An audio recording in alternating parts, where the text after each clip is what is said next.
Bienvenidos a otro video del canal. Mi nombre es Alejandro D'Angelo y si todavía no te suscribiste, puedes hacerlo en el icono que aparece en la región inferior derecha de tu pantalla, y hoy vamos a abordar lo que sería la unidad problema número 10 del área de injuria, la última de esta área, y vamos a hablar un poco acerca de uno de los problemas no tan frecuentes en los que serían los pacientes diabéticos, pero que es una patología que tenemos que tener en cuenta.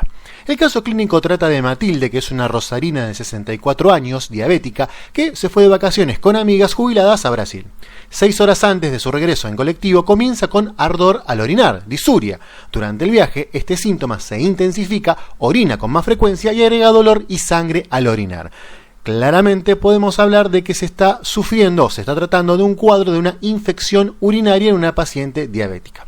Les voy a dejar arriba un enlace para que puedan ver lo que serían las infecciones urinarias y abordarlas desde el punto de vista clínico, sus clasificaciones y sus tratamientos, pero en este caso lo que vamos a hablar también es acerca de una patología que, si bien es poco frecuente, tiene que ser uno de los diagnósticos diferenciales en los pacientes que son diabéticos y que sufren un cuadro de infección urinaria.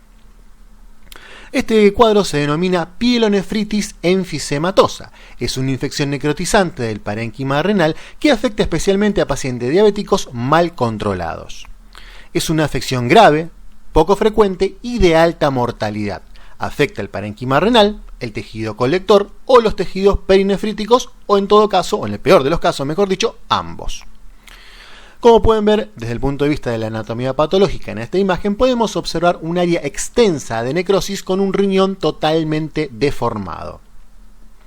¿Cuál es la fisiopatología de la pielonefritis enfisematosa y por qué se diferencia de la pielonefritis común, la que nosotros todos conocemos? Bueno, básicamente la diferencia radica en que en estos cuadros nos encontramos con la presencia de gas en el riñón. Entonces, teniendo en cuenta que es caracterizado por la acumulación de gas, tenemos que preguntarnos por qué sucede esta acumulación, y la respuesta a esa pregunta es que habitualmente este cuadro es ocasionado por patógenos gram negativos que en determinadas circunstancias pueden cambiar su estatus a anaerobios facultativos, lo que les permite ser productores de gas, lo que produce la pielonefritis enfisematosa y como consecuencia esta patología caracterizada por la acumulación de gas. En este cuadro podemos observar una de las teorías de la fermentación de la glucosa, que es una de las teorías más aceptadas para poder definir la fisiopatología de la pielonefritis. En este caso entonces nos basamos en la presencia de un paciente diabético que generalmente sufren de microangiopatía diabética y como consecuencia de esta microangiopatía presentan áreas de infarto, y como consecuencia de estas áreas de infarto, esas áreas se encuentran con un oxígeno tisular disminuido y con un aumento de la glucosa que, a su vez, con la presencia de uropatógenos y anaerobios facultativos, favorecen la fermentación del dióxido de carbono y como consecuencia tienen la aparición de gas a nivel del parénquima renal. Esta es una de las teorías más aceptadas. Epidemiológicamente hablando, afecta más a las mujeres en una relación 8:1. Generalmente afecta a pacientes con factores predisponentes. ¿Qué factores van a ser estos? Bueno, la presencia de litiasis, la presencia de malformaciones, la presencia de un tratamiento o un tratamiento inexistente, es decir, en pacientes diabéticos mal controlados, en aquellos pacientes también que han tenido la instrumentación de las vías urinarias, son generalmente factores determinantes para la aparición de esta patología, y generalmente la infección es unilateral. En el 65% de los casos afecta al riñón derecho, aunque en el resto de los casos, en el resto del porcentaje, puede ser una afectación bilateral, aunque este proceso de por sí ya es muy poco frecuente. ¿Cuáles son las manifestaciones clínicas de la pielonefritis enfisematosa? Bueno, la típica tríada se presenta habitualmente con fiebre en un 79% de los casos, vómito en un 17% de los casos y dolor en los flancos en el 71% de los casos. Fíjense que generalmente esta presentación es la más frecuente en cuanto a la presentación de las infecciones urinarias altas comúnmente y habituales. Pero bueno, la pielonefritis enfisematosa, si bien es muy similar a los cuadros de infecciones urinarias altas, lo que caracteriza a estos cuadros es que, además, digamos, de la presencia de la disuria, puede aparecer hematuria, puede existir la presencia de poliaquiuria, la presencia de piuria, tenesmo vesical, y un dato a tener en cuenta es la presencia de neumaturia, es decir, la presencia de gas a nivel urinario, ¿sí? Habitualmente, y para diferenciarlo de unas infecciones urinarias comunes, este tipo de cuadros tiene una evolución poco favorable y habitualmente cuando nosotros instauramos un tratamiento, ese tratamiento no es del todo efectivo o se puede observar una mala evolución o un curso tórpido en cuanto a la mejoría del paciente.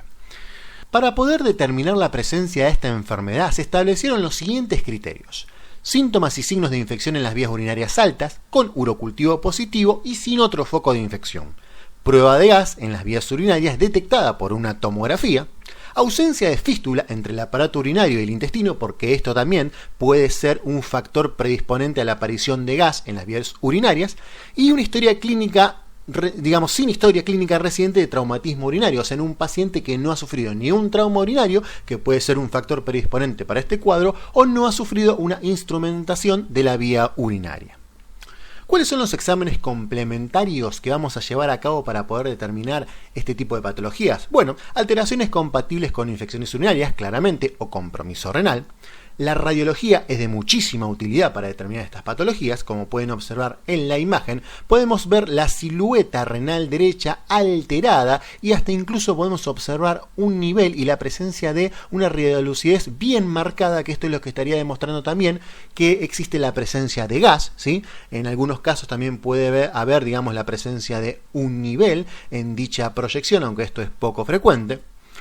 La ecografía renal es un método inocuo y que también es muy, digamos, útil a la hora de diagnosticar este tipo de patologías. Habitualmente la imagen que vamos a observar en este tipo de cuadros es una silueta renal que no puede verse claramente, pero a su vez también podemos observar la presencia de gas en el parénquima renal, que a diferencia de la radiografía lo vamos a observar hiperecogénico, con sombras acústicas posteriores de carácter sucio, no son tan claras, y fíjense que se observa una pérdida total de la identificación renal. No se puede ver una diferenciación córtico-medular a la hora de realizar este tipo de estudios, pero el estudio prima donna, el estudio que nos va a permitir poder identificar este tipo de cuadros, es la tomografía computada. Obviamente hay que tener en cuenta que no todos los pacientes van a ser factibles de poder realizar este tipo de cuadros y va a depender siempre de la gravedad del proceso.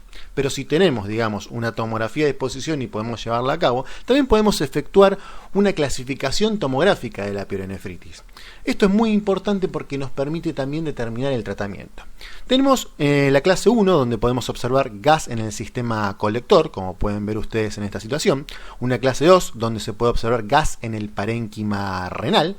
Fíjense que en este proceso vemos, digamos, como el gas ya se ha extravasado, por así decirlo, de lo que sería el sistema colector y ha invadido el parénquima renal.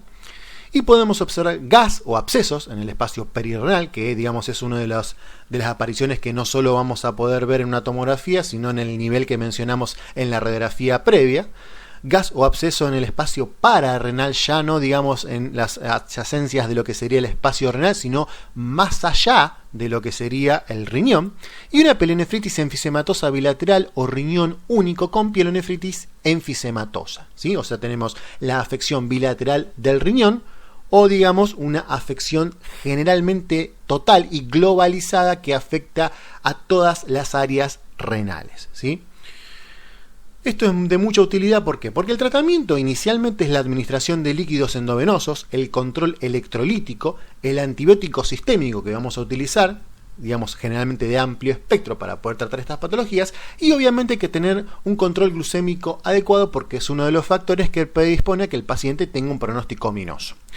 La liberación del tracto urinario, en casos apropiados, es decir, si tenemos un tracto urinario obstruido, ya sea por una litiasis o por algún otro cuerpo extraño, se puede realizar el drenaje percutáneo con catéter, y esto es muy importante asociarlo a lo que sería el criterio tomográfico, porque las clases 1 y 2 generalmente adhieren a este tipo de tratamiento, es decir, al drenaje percutáneo con catéter, pero la nefrectomía, que es el tratamiento radical y el último tratamiento que vamos a efectuar, es el tratamiento que se aplica a lo que serían las clases 3A, 3B y 4 en la clasificación tomográfica. Por eso es muy importante determinar en estos casos cuál es la afección que podemos encontrar en el paciente gracias a la tomografía, ¿sí?